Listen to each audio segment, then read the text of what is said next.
Et coucou mes petits chats, aujourd'hui on se retrouve pour un 6e épisode de Libre et Pensive. Voilà, on va parler d'un sujet qui moi vraiment me parle personnellement et qui apparemment vous a aussi interpellé, à savoir la solitude. Savoir être seul. Ça représente vraiment quelque chose de très compliqué pour certaines personnes. D'autres y trouvent, comment dire, comme un espèce de refuge, voilà. Des fois, c'est un peu thérapeutique. Et en même temps, c'est à double tranchant, parce que ça peut être une prison dorée, la solitude. C'est vraiment une zone de confort. C'est-à-dire que tu peux y prendre goût, mais pas trop non plus, parce qu'au bout d'un moment, bah, voilà. Plus tu y prends goût, plus tu restes là-dedans, et plus tu es pris au piège. Voilà. Donc, c'est vraiment à double tranchant, et vous allez comprendre pourquoi tout au long de l'épisode. Alors moi, perso, la solitude, elle s'est imposée à moi naturellement, très jeune. Bah, en même temps, il faut dire que quand tu as été harcelé pendant 10 ans, bah ça calme, hein. Moi, c'est là oui. T'as pas vraiment envie de t'inclure dans un groupe, ou alors si t'essayes, mais t'as du mal à faire confiance, ou alors tu le fais par dépit. Voilà, tu traînes pas avec les gens pour les bonnes raisons. Tu traînes avec des mauvaises personnes pour de mauvaises raisons. Voilà. Et si tu arrives à te constituer un petit cercle, c'est un cercle très fermé de 2 ou 3 personnes maxi. C'est-à-dire que c'est vraiment des gens que avec lesquels tu as vraiment eu le feeling direct, quoi. C'est, voilà. Mais ça s'est imposé à toi naturellement. Après, au-delà, c'est un petit peu plus compliqué. Mais sinon, t'es souvent toute seule. Tu vas pas vers les autres, t'as clairement pas envie de te prendre un stop, aussi bien au niveau amical que sentimental. T'as envie d'oublier les fois où on t'a dit ah non, mais j'ai pas envie de traîner avec toi, ou alors bah, j'ai pas envie de sortir avec toi, ou tu vois, ou alors t'as plus envie d'entendre cette phrase qu'on m'a dit une fois, qu'on a dit ah ben non, moi je l'aime pas parce qu'elle est moche, tu vois. Donc, c'est pas des choses qui te donnent envie d'être avec quelqu'un, tu vois. Aussi bien en amitié qu'au niveau sentimental. La pilule, elle a du mal à passer. Et en même temps, c'est compréhensible.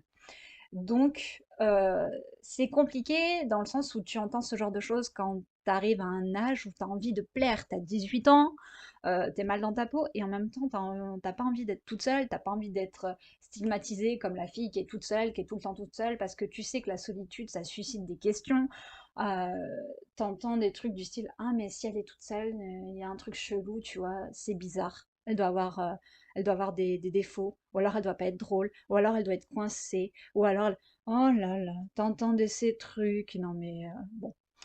Et en même temps, traîner avec des mauvaises personnes pour des mauvaises raisons, bah c'est pas la bonne chose à faire.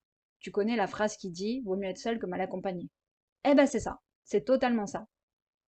Parce que moi, pendant mon enfance, euh, à ce moment-là, j'étais pas capable de me dire que valait mieux être seule que mal accompagnée. J'avais pas envie d'être seule. J'avais vraiment pas envie. Donc du coup, bah j'étais dans des groupes où j'étais un peu on va se l'avouer, un peu le boulet de service, quoi. Voilà. Je te le dis de manière très, avec beaucoup de recul. Bah voilà, c'est comme ça. Je préférais être dans des groupes où les gens ils en avaient strictement rien à secouer de moi plutôt que d'être toute seule. Voilà. Donc bon, et puis comme j'avais pas trop de caractère, j'en ai un petit peu plus aujourd'hui, bah voilà, je me laissais faire et voilà, c'était comme ça. Mais bon, par rapport à aujourd'hui, ça serait peut-être pas la même. Et donc, il arrive un moment où tu grandis et tu prends conscience que finalement, la solitude, parfois, c'est préférable dans le sens où tu te dis, bon, bah, je m'engueulerai avec personne, je ferai ce que je veux, quand je veux, avec qui je veux, à l'heure que je veux, enfin voilà. Donc, ça devient la meilleure option. Donc, tu rentres dans un raisonnement où finalement, tu trouves des avantages à cette solitude. Seulement, tu es dans une phase un peu de déni. Je m'explique, la solitude devient une zone de confort, un rempart en fait. Et en fait, tu arrives à te persuader que tu es bien. Mais quand ça dure trop longtemps, plus les années passent, plus tu observes les gens dans la rue, dans les lieux publics, dans ton école de danse, tu vois des groupes qui se forment, ces couples dans la rue, des meilleurs amis qui se tapent des délires sur les réseaux sociaux, sur TikTok, partout, qui font des soirées auxquelles t'es pas invité. Et en même temps, si on t'avait invité, bah t'aurais dit non parce que bah clairement t'es pas à l'aise.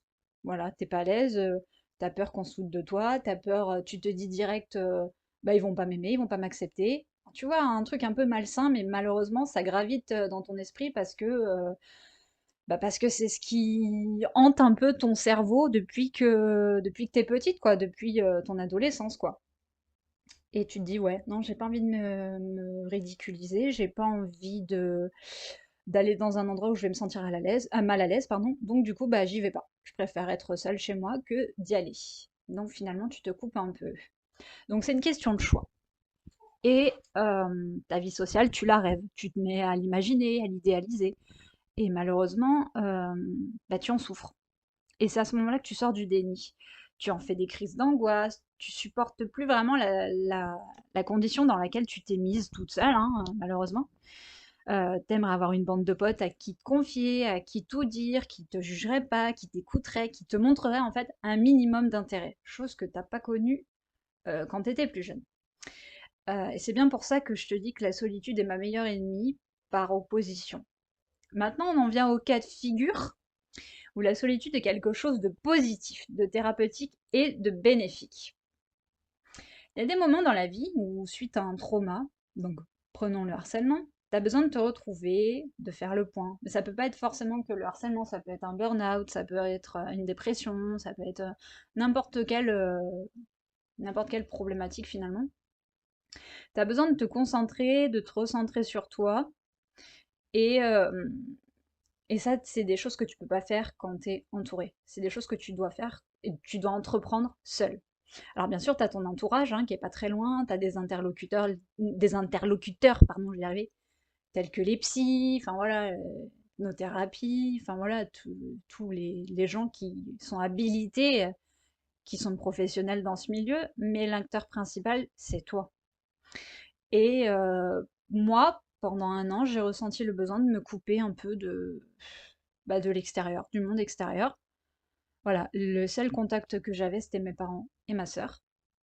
J'en ai pas honte hein, quand je vous le dis parce que bon bah voilà, il est arrivé un moment où j'avais besoin de couper avec tout ça. J'avais pas le choix. Il fallait que je me recentre, que je me concentre sur mes objectifs, mon boulot, que je fasse un travail sur moi. Et j'avais pas le choix. Et j'avais pas envie d'être, comment dire, d'avoir des avis sur ce que j'étais en train de traverser. C'était pas une période très simple. Aujourd'hui encore, c'est pas facile, mais bon, je suis sortie un peu de comment dire? Je fais des progrès dans le sens où je me coupe plus trop du monde, j'essaye de sortir, de voir des gens, même si bon, je fais pas de soirée ni quoi ni qu'est-ce, mais je crois que ça n'a j'aime bien en fait les soirées, mais c'est comment dire? Je suis pas la fille qui va, comment dire? Qui est accro à ça non plus quoi, tu vois? Une soirée de temps en temps, mais pas tout le temps non plus, quoi. Et avant, quand j'étais un petit peu plus jeune, ça m'arrivait de temps en temps de faire un peu une boîte de temps en temps, mais les boîtes maintenant c'est tellement, je dirais pas dépassé, mais plus ça va, plus les gens ils aiment bien se retrouver chez eux, quoi, et faire des trucs hyper simples. Ce que j'aime aussi, hein, moi j'adore la simplicité. Et donc, pour en revenir au fait que je m'étais coupée un peu de mon entourage, ils m'ont rien fait, hein, c'est pas le souci, mais j'avais besoin de me placer au centre de mes préoccupations, de me mettre tout en haut de ma liste des priorités. Quitte à lever un peu le pied sur le boulot, à travailler différemment, à aménager de nouveaux horaires, voilà, j'avais besoin. Parce que sinon, c'était une question enfin, de vie ou de mort, quoi. Même si c'est un peu extrapolé dit comme ça, mais c'est un peu l'esprit. Et tu as besoin de faire abstraction, en fait, de tout ce qui t'entoure pour vraiment te recentrer sur ça. T'as pas envie d'avoir la vie de tel ou un tel, je vais y arriver. Tu veux vraiment faire le vide, tu es dans une démarche positive. Voilà. Et pendant un an, les seules personnes que j'ai vues, je vous l'ai dit, c'était mes parents et ma sœur. Voilà, mon noyau. Mon noyau le plus intime possible. Et en fait, euh, je pense que même si au bout d'un moment, ça m'a manqué de plus être en contact avec l'extérieur, et j'ai commencé à le ressentir quand j'ai fait des crises d'angoisse, je pense que c'était, comment dire, c'était utile. Puis à partir du printemps, quand il a commencé à faire beau, j'ai commencé à ressortir. à faire des choses toute seule. Bah, vous l'avez vu quand j'ai été en story, quand j'allais dans les coffee shops, quand j'allais tester des nouvelles adresses pour vous pour le blog. Voilà, j'ai commencé à faire des choses toute seule. Euh, et j'ai pris plaisir à faire ce genre de choses, à aller dans les lieux publics, dans les bibliothèques, dans les restaurants, dans la rue, enfin voilà.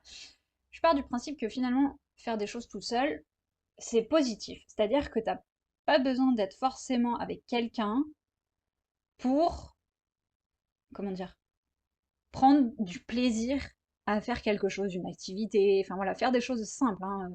Aller au cinéma, aller au resto, aller prendre un café, c'est des choses hyper simples, mais les faire seul. Et je rencontre beaucoup de gens sur les réseaux sociaux qui demandent, qui se disent ah mais j'ose pas faire des choses toute seule, j'ai peur de paraître ridicule, j'ai peur qu'on me regarde et tout. Alors, il y a quelques années, peut-être que j'aurais pas osé, j'étais comme vous, et puis un jour, je sais pas, je me suis lancée. C'est peut-être dans le cadre du blog que j'ai fait ça, et je me suis mis à tester des coffee shops, mais j'étais toute seule. Bon, après, c'était dans le cadre du boulot, mais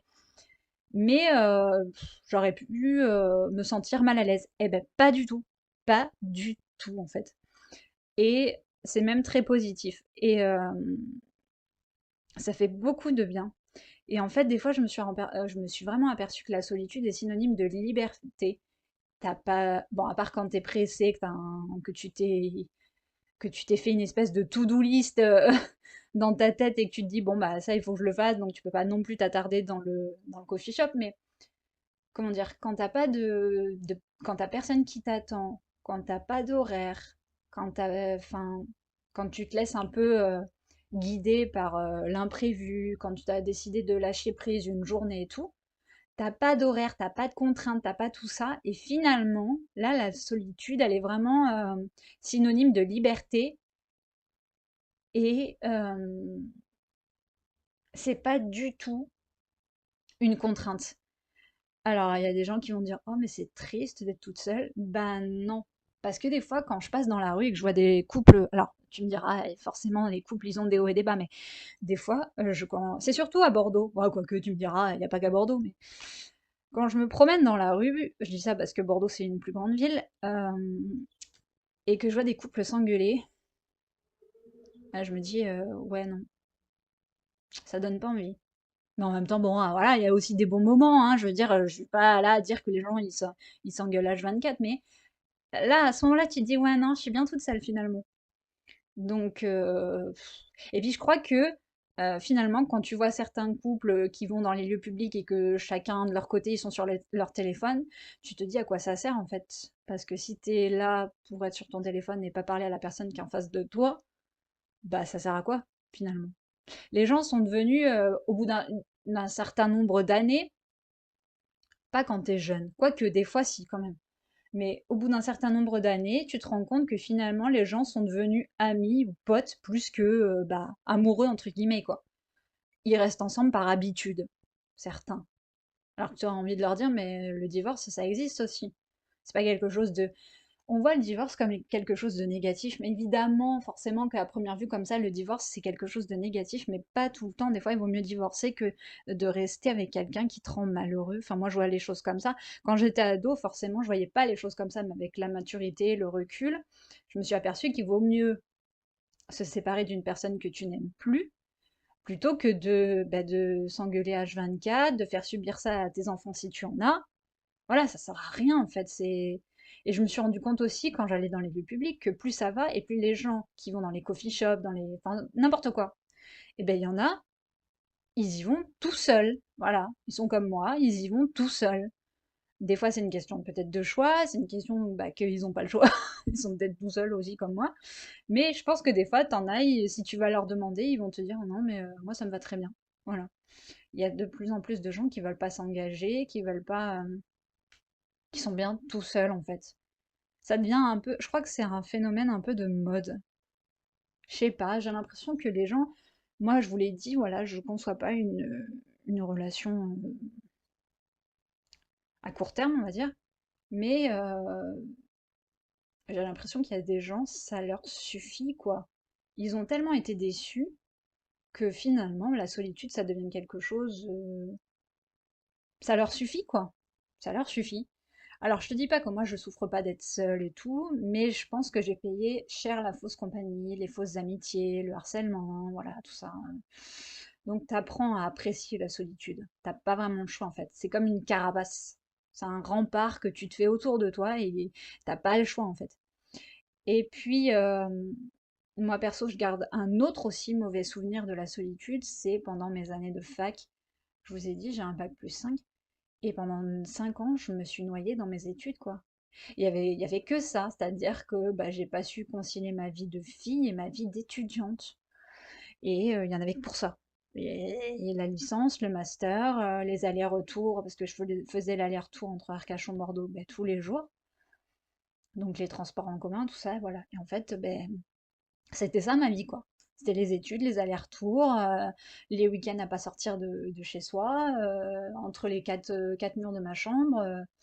Bah, c'était un peu, c'est compliqué moralement, hein. Je vais pas vous dire que c'était rose tous les jours, mais malheureusement, bah, ça a provoqué un burn-out. Un burn-out qui, comment, enfin, j'ai quand même eu mon diplôme, donc bon, il n'y a pas que du mauvais. Mais j'en garde un souvenir un peu amer quand même. Si je devais faire les choses, j'aurais fait différemment. Si je devais refaire les choses, je ferais différemment. Voilà. Ou alors, j'aurais pas fait mon master. J'aurais peut-être arrêté au bout de la troisième année, pardon, au bout de la licence. Ou alors, j'aurais carrément pas fait de faculté d'histoire. Je sais pas, en fait. Je sais pas. Je sais pas. Et alors aujourd'hui, vous allez me dire, ouais, mais t'as pas choisi le métier qui fait que tu bouges, que tu rencontres des gens et tout. Ah, mis à part quand je vais tester des lieux ou des restos et tout, je vois des gens. Mais comment dire, ça amène pas, ça favorise pas les rencontres. Le fait que je sois derrière un écran, que je vous parle comme ça, c'est sûr que j'ai pas choisi le métier adéquat pour faire des rencontres, ça c'est sûr. Mais en même temps, inconsciemment, je crois que je l'ai choisi en fonction de ma personnalité. C'est ma zone de confort à moi. Je l'assume. C'est pas toujours facile, mais comment je veux dire? Il m'arrive d'en pleurer, mais qu'est-ce que vous voulez que je vous dise? Bah, c'est comme ça, hein, même si j'aime ce que je fais. Mais je pense que, comment vous dire ça? J'essaye petit à petit, à mon rythme, à mon échelle, de renouer un peu avec le monde extérieur, mais c'est pas si simple en fait. C'est vraiment pas simple. Déjà, il faut avoir un mental, je pense. Dans le monde où on vit actuellement, il faut avoir un mental. Et faut arriver à faire confiance. Faut avoir une estime de soi en béton. Voilà. Donc, si c'était aussi simple, moi, vous savez, si c'était aussi simple, bah, tu me laisses pas une heure et je suis en boîte tout à l'heure. Bon, peut-être pas à cette heure-ci, parce que là, on est en plein après-midi. Mais si c'était aussi simple, moi, vous savez, je suis quelqu'un qui aime rigoler, j'adore danser, voilà. C'est, pour moi, tout ça, c'est pas un problème. Mais refaire confiance, c'est pas si simple. Alors des fois, t'essayes, hein, mais le problème, c'est que c'est pas si simple. C'est vraiment pas simple. Alors je travaille dessus, hein, mais je reste un peu bloquée à l'époque où j'étais harcelée, quoi. Et j'arrive pas à me dire. En fait, je vois que la phase grise des gens, la phase sombre. Et pourtant, j'ai envie de croire que les gens sont certains, pas tous, malheureusement, que certaines personnes sont géniales. Et ça existe, et j'en suis persuadée.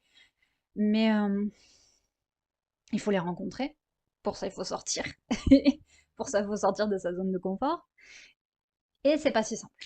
Voilà, donc on essaye, hein, on fait tout ce qu'on peut, on suit une thérapie, on fait tout ce qu'on peut, vraiment, on fait tout ce qu'on peut, mais c'est pas si simple. Donc pour vous dire, je pense que ce qu'il faut retenir de ce 6e épisode sur la solitude, c'est que ça peut être bénéfique à un certain moment de votre vie pour se mettre au centre des priorités, pour se recentrer, pour faire abstraction pardon, de tout ce qui vous entoure. Parce que quand tu es trop entouré, au bout d'un moment, tu as envie de dire stop et de vraiment te focaliser, de rester focus sur toi, sur tes projets, sur ta vie et tout. Il y a des gens qui partent en voyage et qui font des voyages tout seuls. Voilà. D'ailleurs, je leur tire mon chapeau parce que je serais incapable de, de partir à l'autre bout du monde toute seule. Ah non, genre les pétoches, hein. Je pourrais pas. Je pourrais pas. Peut-être un jour, hein, peut-être que si un jour je prends un peu plus confiance en moi, je sais pas. Parce que je suis quand même pas quelqu'un qui aime la solitude à long terme, en fait. J'ai besoin quand même d'être un minimum entourée, de me sentir pas étouffée, mais pas être entourée non plus. Je crois que ça me convient pas, quoi. Je, j'ai besoin d'avoir ma liberté, mais j'ai besoin d'être entourée. J'ai besoin d'être rassurée, j'ai besoin de... Voilà, et je pense que tout ça, c'est des séquelles aussi du harcèlement, c'est que j'ai besoin d'être entourée, j'ai besoin d'être rassurée, j'ai besoin de... Voilà. Donc, la solitude, c'est bizarre. Mais en fait, tu peux être à un moment de ta vie seul, mais il faut pas que ça dure trop longtemps, faut pas que ça devienne une psychose, il faut... Je crois qu'il faut doser, en fait. Faut pas que ça dure trop longtemps. Voilà mes petits chats, donc on essaye d'en sortir hein, petit à petit. On fait tout pour. Mais il faut pas culpabiliser non plus, quoi. Je veux dire, s'il y a des moments où tu as besoin de te retrouver seul, pendant des périodes, voilà, pour voir un peu où t'en es, enfin voilà, faut pas culpabiliser. Et si un jour tu sens que tu es à même de, comment dire, de t'ouvrir à nouveau, entre guillemets, de faire confiance à nouveau, bah là tu te lances. Ça prend le temps que ça prend, mais faut pas t'en vouloir, faut pas culpabiliser, faut pas se dire ah mais on va m'en vouloir si je dis que je vais être toute seule. Enfin, non, je pense qu'il y a des fois où c'est bénéfique, malheureusement. Il arrive un moment dans ta vie où tu as fait un peu le tour et des fois tu es déçu et ça s'impose à toi en fait. Je pense qu'à un moment ton corps il te dit ouais non, stop quoi. Je veux c'est pas que tu as envie de voir personne, c'est que c'est bénéfique. Et c'est pas contre les autres, hein. C'est juste pour toi. Tu te mets au centre de tes priorités. Voilà mes petits chats. Écoutez, je vous fais plein de bisous. Ce podcast a été un petit peu plus court que les autres, mais je pense avoir dit l'essentiel. Euh, et surtout, prenez soin de vous. Voilà. Je vous fais plein de bisous et je vous dis à très vite pour un nouvel épisode de Libre et Pensive. Bye bye.